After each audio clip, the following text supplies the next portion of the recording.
Bismillahirrahmanirrahim. Assalamualaikum warahmatullahi wabarakatuh. Selamat pagi dan salam sejahtera untuk kita semua.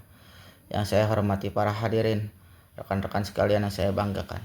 Puji syukur kita haturkan kepada Tuhan Yang Maha Kuasa, karena berkat karunia-Nya kita masih diberi kesehatan, kesempatan untuk berkumpul di sini. Hadirin sekalian, zaman sekarang rasanya semua orang sibuk. Mulai dari pagi hari sampai malam, jadwal terisi penuh. Banyak dari kita sering berkata waktu itu adalah uang. Jadi harus dipakai untuk bekerja terus. Akibatnya waktu untuk istirahat, makan sehat, atau sekedar bergerak badan seringkali dikorbankan. Padahal pertanyaannya sederhana, untuk apa kita bekerja keras dan mengumpulkan rezeki jika nantinya habis untuk biaya pengobatan?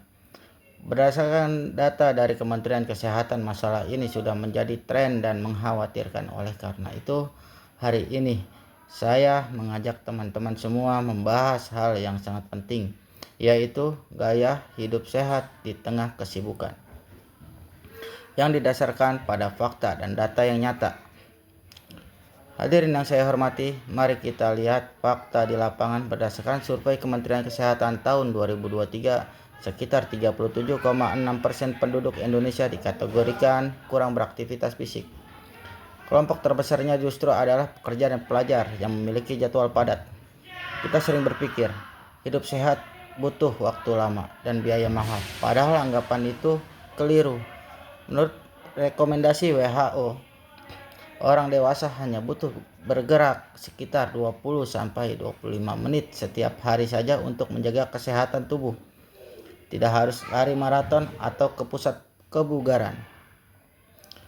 Cukup berjalan kaki cepat, naik tangga daripada naik lift, ataupun bersepeda. Gerakan kecil ini terbukti menurunkan risiko penyakit jantung hingga 30%. Jadi, alasan tidak ada waktu sebenarnya tidak bisa dijawab dengan langkah-langkah kecil yang disisipkan dalam keseharian. Selain bergerak, pola makan juga sering kali berantakan saat sibuk. Kita cenderung memilih makanan instan, cepat saji, atau yang tinggi gula dan lemak karena praktis.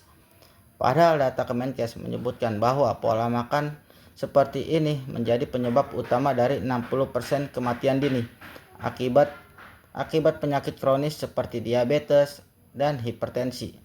Solusinya tidak sulit. Kita bisa mulai dengan membawa bekal sendiri, kurangi minuman manis, dan pastikan makan teratur. Ingat, makanan adalah bahan bakar tubuh. Jika bahan bakarnya buruk, mesin tubuh pun akan cepat rusak.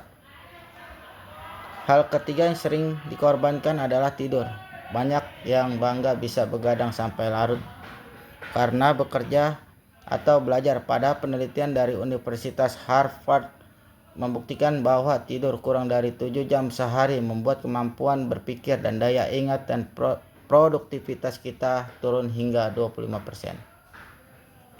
Artinya, bekerja 10 jam tapi kurang tidur hasilnya sama saja atau bahkan lebih buruk daripada bekerja 8 jam dengan tidur cukup.